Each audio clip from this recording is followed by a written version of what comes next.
ওয়া খায়রুল লাকুম আন তালকাউ আদুওয়াকুম। এবং এই আমলটি এমনকি তোমরা যুদ্ধের ময়দানে তোমাদের শত্রুদের বিরুদ্ধে তোমরা যুদ্ধ করছো, তারা তোমাদেরকে জবাই করছে, হত্যা করছে, তোমরা শাহাদাত বরণ করছো, অথবা তোমরা তাদেরকে হত্যা করছো, এইরকম একটা ভয়াবহ যুদ্ধের চেয়েও অনেক অনেক বেশি উত্তম এরকম একটা ইবাদতের কথা বলবো না? সাহাবায়ে কেরামরা তো উদ্গ্রীব, এটা জানার জন্য তারা অস্থির। 5টি কথা আল্লাহ রাসূল বললেন আল্লাহর কাছে সবচেয়ে প্রিয়, এবং তোমাদেরকে পুত পবিত্র করবে, এবং তোমাদের মর্যাদা বাড়াবে, তোমরা ব্যাপক পরিমাণ দান সাদাকা করার চেয়ে উত্তম, এবং তোমরা শত্রুর সাথে যুদ্ধের ময়দানে মোকাবেলা করে নিজেরা নিহত হওয়া অথবা তাদেরকে নিহত করা, এইরকম ভয়াবহ যুদ্ধের চেয়ে অনেক উত্তম। সেটা কি? সাহাবায়ে কেরামরা বললেন বালা ইয়া রাসূলুল্লাহ, বলুন প্লিজ। রাসূল বলেন, ইবনুল কাইয়িম রাহিমাহুল্লাহ তিনি বলতেন, মা ইয়াফআলু বি আ'দাই ইন্না জান্নাতি ওয়া বুস্তানি ফি কলবি। আমার শত্রুরা আমার কি করবে, আমার কি ক্ষতি করবে? আমার জান্নাত তো আমার অন্তরে, আমার জান্নাত আমার অন্তরে। অতএব ওরা তো আর আমার অন্তর খোদাই করে এখান থেকে আমার জান্নাত, আমার সুখ আমার কাছ থেকে নিয়ে যেতে পারবে না। অতএব ওরা আমার করবে কি? ওরা আমার বড় কোনো ক্ষতি করতে পারবে না। তারা হয়তো আমাকে জেলে বন্দি করে রাখতে পারে, এর চেয়ে বেশি কিছু না। এবং এই কারণে ইবনুল জাওজি রাহিমাহুল্লাহ তিনি বলতেন যে আল ইস্তিহনাসু বিন্নাসি আসলুল ইফলাসি, আল ইস্তিহনাসু বিন্নাসি আসলুল ইফলাসি। মানুষের সাথে অনেক বেশি বন্ধুত্ব তৈরি করা, আল্লাহ সুবহানাহু ওয়া তাআলাকে বাদ দিয়ে, আল্লাহকে স্মরণ না করে, আল্লাহর কথা না বলে মানুষের কথা বেশি বলা, শুরুতেই আমি অমকের নাম স্মরণ করছি আল্লাহকে বাদ দিয়ে, তাই না? এটা হচ্ছে মূলত একজন ব্যক্তি তিনি কপর্দকহীন অথবা নিঃস্ব, অসহায়, দরিদ্র হয়ে যাওয়ার প্রধানতম কারণ। এ ব্যক্তির তখন শক্তি থাকে না, কারণ আল্লাহ তো তার পক্ষে নাই। সে আল্লাহকে স্মরণ করে না, আমি আমার অমক বাবারে স্মরণ করেছি, তমকের নামে শুরু করছি, তাই না? এমনকি কেউ যখন কোনো আলোচনা শুরু করে, সে আলোচনায় যদি আল্লাহর নাম এবং তার রাসূলের উপর দরুদ না থাকে, তাহলে ওটা তো রিজেক্টেড। ওরা যত ভালো কথাই বলুক না কেন, যত কল্যাণকর কথাই বলুক না কেন, এটা কোনো দাম নাই। রাসূলুল্লাহ সাল্লাল্লাহু আলাইহি ওয়াসাল্লাম তিনি তো কোনো আলোচনা শুরু করলেই খুতবাতুল হাজা দিয়ে করতেন, নাহমাদুহু ওয়া নাস্তাঈনুহু ওয়া নাস্তাগফিরুহু, এটা দিয়ে তিনি শুরু করতেন। তার মানে আল্লাহ সুবহানাহু ওয়া তাআলার নাম ছাড়া, ওয়া কুল্লু শাইইন মা খালা আল্লাহ বাতিলুন। আরব কবিরা, সেই জাহিলিয়াতের যুগের কবিরাও বলতেন আল্লাহ ছাড়া আর যা কিছু আছে সবই বাতিল, সবই ক্ষণস্থায়ী, সব কিছুই কি কুল্লু মান আলাইহা ফান ওয়া ইয়াবকা ওয়াজহু রাব্বিকা যুল জালালি ওয়াল ইকরাম। তোমার রব ছাড়া তো সব কিছুই ধ্বংসশীল। কুল্লু শাইইন হালিকুন ইল্লা ওয়াজহা, সবই ধ্বংসশীল। তাহলে আপনি অন্য কিছুর প্রতি কিভাবে আকর্ষিত হন, বা অন্য কিছুর প্রতি আপনার অ্যাটাচমেন্টটা কিভাবে আপনি তৈরি করেন?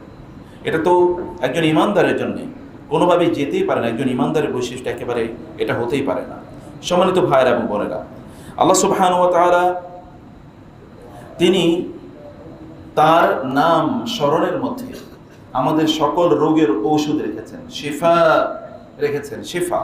অতএব যিকরুন নাসি দাউন ওয়া যিকরুল্লাহি দাওয়াউন।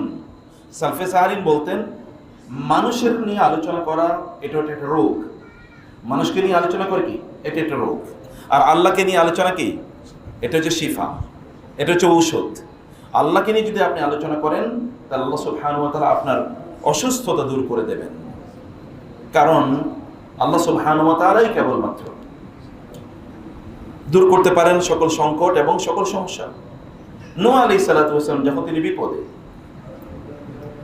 তারা ফাকাযযাবু আবদানা ওয়া ক্বালু মাজনুনুন ওয়াজদুজির, তারা আমারই বান্দা নূহ আলাইহিস সালামকে তারা মিথ্যাবাদী বলল, তাকে প্রত্যাখ্যান করলো। ওয়া ক্বালু, এবং তারা বলল মাজনুনুন, পাগল, ওয়াজদুজির, এবং তিনি কি, এবং তার উপর জাদু করা হয়েছে, এটা তারা বলল তার ব্যাপারে।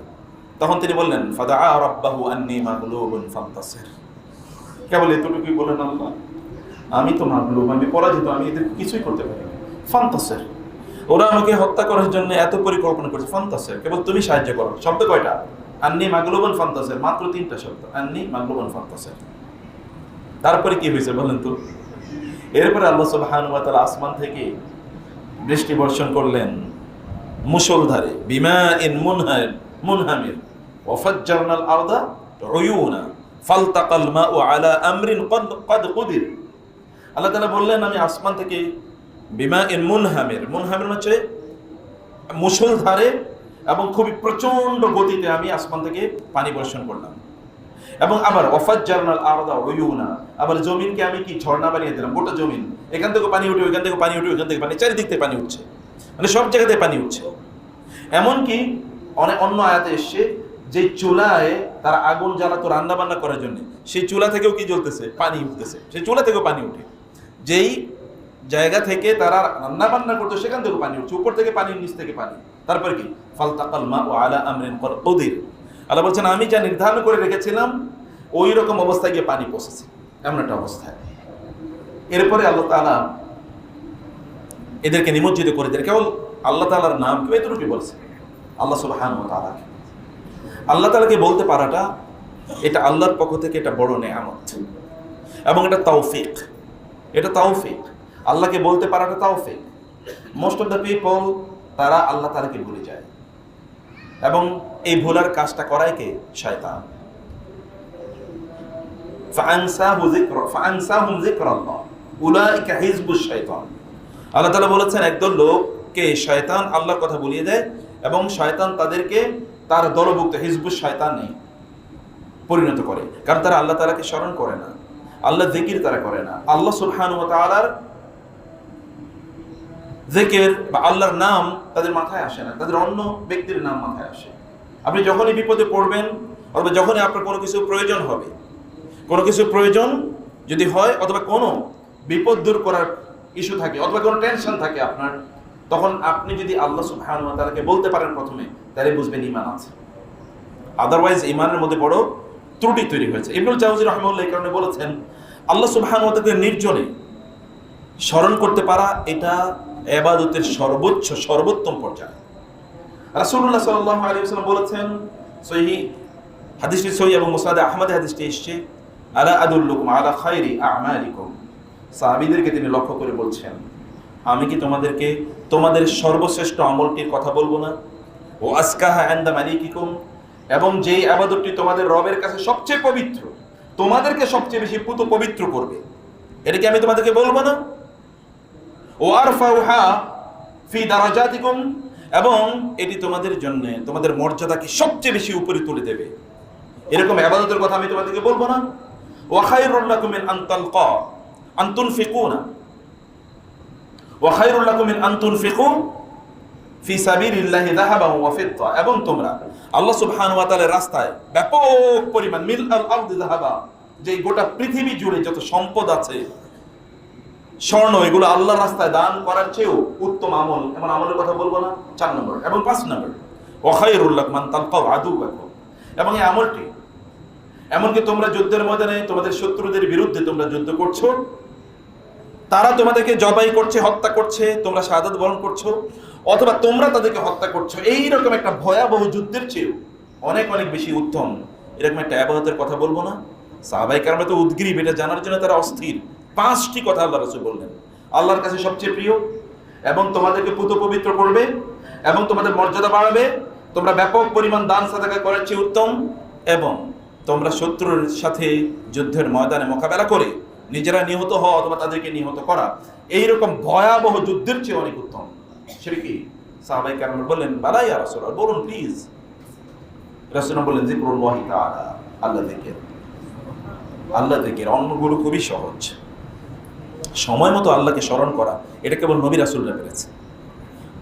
যখনই কোনো প্রবলেম হয়েছে তখন কেবল আল্লাহকে স্মরণ করে, এটা কেবল নবী রাসূলরা করতে পেরেছে।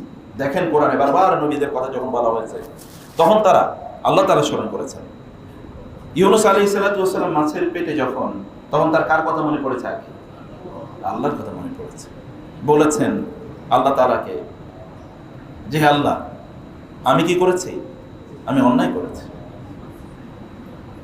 সুবহানাল্লাহ, আল্লাহ তাআলার কাছে তিনি এইভাবে তার করেছেন, যদি আপনি আমাকে রক্ষা না করতেন, আমাকে কে রক্ষা করবে?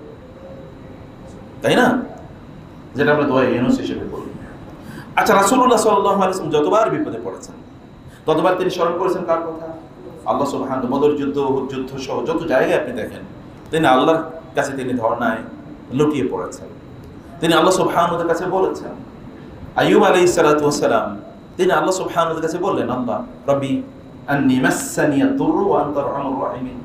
আল্লাহ আমাকে বিপদ স্পর্শ করেছে, আপনি কেবল মেহেরবান। আল্লাহ সুবহানাহু ওয়া তাআলা তাকে বললেন যে ঠিক আছে, তোমার পা দিয়ে এই যে এখানে পানি আছে, পানিতে আঘাত করো। এবং এরপরে তিনি এর মাধ্যমে তিনি এই গোসল করলেন, পানি দিয়ে তিনি ভালো হয়ে গেলেন, সুস্থ। কোন কোন বর্ণনা আছে জালালাইন সহ 18 বছর তিনি এমন অসুস্থতা যে তার গোটা শরীর পচে গেছে, প্রায় এমন ধরনের পোকা হয়েছে যে অন্য সকল তাকে হয় ছেড়ে পালিয়েছে অথবা তিনি কাজ করতে পারেন না, সন্তানরা না খেয়ে মারা গেছে, এরকম অবস্থা ছিল। কেবল তার স্ত্রী তার জন্য ছিল। এমন পরিস্থিতি রাসূলুল্লাহ সাল্লাল্লাহু আলাইহি ওয়াসাল্লাম যা করেছেন। আচ্ছা, আমাদের পিতা আদম আলাইহিস সালাম তিনি যখন গাছের ফল খেয়েছেন, যে গাছ থেকে তাকে ফল খেতে নিষেধ করা হয়েছে, যখনই তিনি বুঝলেন ভুল হয়ে গেছে, তখন তিনি কি করেছেন? ক্বালা রাব্বানা যালামনা আনফুসানা ওয়া ইল্লাম তাগফির লানা। এই সকল ইস্যুতে আল্লাহ তাআলার বক্তব্য একটাই, ফাস্তাজাবনা লাহু ওয়া নাজ্জাইনাহু মিনাল গাম্মি ওয়া কাযালিকা নুনজিল মুমিনিন।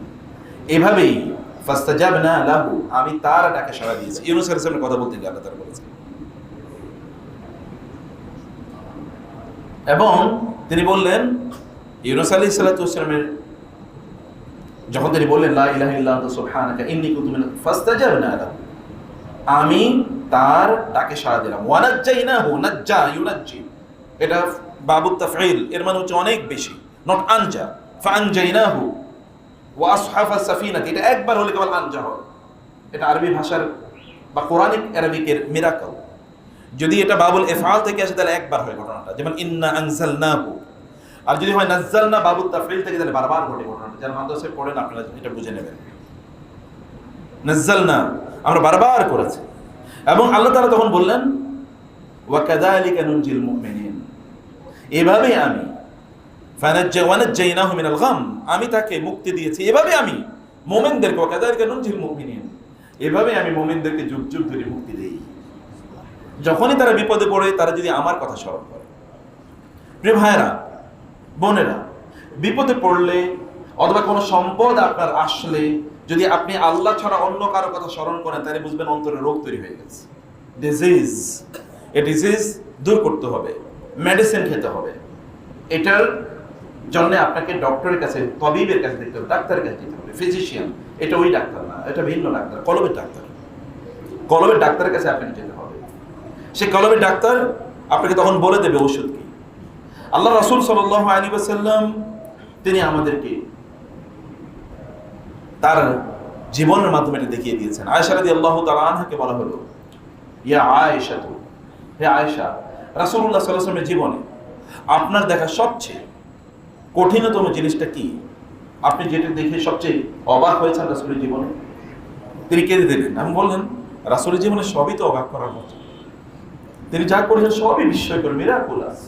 আমি কোনটা ছেড়ে তোমাদেরকে বলি, কোনটা বলি? তবে আমার হৃদয় সবচেয়ে বেশি দাগ কেটেছে ওই ঘটনাটি।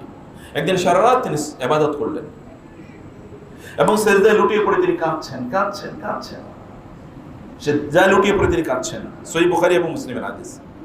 তিনি সিজদায় লুটিয়ে পড়ে কাঁদছেন এবং কোন বর্ণনায় এসে বেলাল রাদিয়াল্লাহু তাআলা আসলেন, বললেন, ইয়া রাসূলুল্লাহ, ফজরের সময় হয়ে গেছে। কোন বর্ণনায় এসে আয়েশা রাদিয়াল্লাহু তাআলা নিজেই বললেন, ইয়া রাসূলুল্লাহ।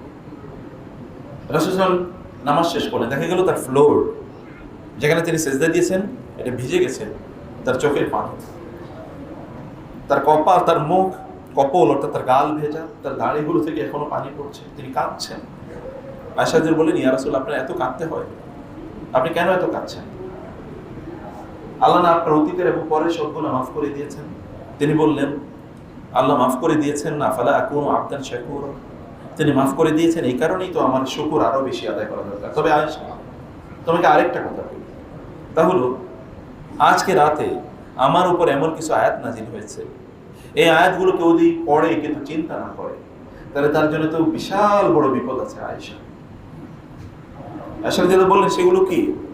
তিনি সূরাত আলে ইমরানের শেষের ওই যে 10টি আয়াত, শেষের 11টি আয়াত, ইন্না ফি খালকিস সামাওয়াতি ওয়াল আরদি ওয়া ইখতিলাফিল লাইলি ওয়ান নাহারি লাআয়াতিন লিউলিল আলবাব আল্লাযীনা ইয়াযকুরুনাল্লাহা قياما وقعودا وعلى جنوبهم ويتفكرون في خلق السماوات والأرض ربنا ما خلقت هذا باطلا سبحانك فقنا عذاب النار ربنا إنك من تدخل النار فقد أخزيته وما للظالمين من أنصار ربنا إننا سمعنا مناديا ينادي للإيمان أن آمنوا بربكم فآمنا ربنا فاغفر لنا ذنوبنا وكفر عنا سيئاتنا وتوفنا مع الأبرار আল্লাহ সুবহানাহু ওয়া তাআলা এই আয়াতগুলোতে বললেন আসমান জমিনের সৃষ্টি, দিন এবং রাতের আগমন এবং প্রত্যাগমন, এগুলোর মধ্যে লাআয়াতিল লিউলিল আলবাব, যাদের সামান্য বিবেক বুদ্ধি আছে, জ্ঞান আছে, তাদের জন্য এখানে নিদর্শন আছে। এরা কারা? লিউল আলবাব, উলুল আলবাব কারা? জ্ঞানী বুদ্ধিজীবী কারা? বুদ্ধিজীবী কারা? জ্ঞানী কারা? আপনি এবার আপনার নিজকে চিন্তা করে দেখেন আপনি জ্ঞানী কিনা। জ্ঞান না থাকলে তো আপনি ধ্বংস হয়ে যাবেন। জাহেল, জ্ঞানের বিপরীত কি? জাহালা। আর জাহেল তো ধ্বংস হওয়ারই কথা। আবু জাহল, তাই না? ওই সময় আবু জাহেল ছিল, এখন আমরা সবাই আবু জাহেল। কারণ আমাদের কারোই কি কোনো দিনই জ্ঞান নেই। দুনিয়ার পণ্ডিত, কিন্তু দিনই কোনো জ্ঞান নেই। এবং আল্লাহ সুবহানাহু ওয়া তাআলা বললেন আল্লাযীনা ইয়াযকুরুনাল্লাহা কিয়ামান ওয়া কুউদান ওয়া আলা জুনুবিহিম, যারা দাঁড়ানো অবস্থায় আল্লাহ জিকির করে, যারা বসা অবস্থায় আল্লাহ জিকির করে, যারা শোয়া অবস্থায় আল্লাহ জিকির করে। এখানেই সীমাবদ্ধ থাকে না। কেবল জিকির জিহ্বা দিয়ে বললো সুবহানাল্লাহ সুবহানাল্লাহ সুবহানাল্লাহ, কি যে বলছে নিজেও জানে না, এরকম না। এ কারণে আলী রাদিয়াল্লাহু তাআলা আনহু একজন ব্যক্তিকে দেখলেন আস্তাগফিরুল্লাহ আস্তাগফিরুল্লাহ আস্তাগফিরুল্লাহ পড়তে, তাড়াতাড়ি পড়ছে। আলী রাদিয়াল্লাহু তাআলা বললেন, তুমি যে এইভাবে আস্তাগফিরুল্লাহ পড়ছো, এই কারণে তোমার আস্তাগফিরুল্লাহ পড়া উচিত। তোমার আস্তাগফিরুল্লাহ আস্তাগফিরুল্লাহ দরকার। মানে তুমি যেভাবে পড়ছো, তুমি তো আল্লাহর সাথে মশকারি করছো, আল্লাহর নাম স্মরণ করছো, তোমার মধ্যে হায়বা নাই। আল্লাযীনা ইযা যুকিরাল্লাহু ওয়াজিলাত কুলুবুহুম, তাদের অন্তরাত্মা কেঁপে ওঠে যখন আল্লাহ সুবহানাহু ওয়া তাআলা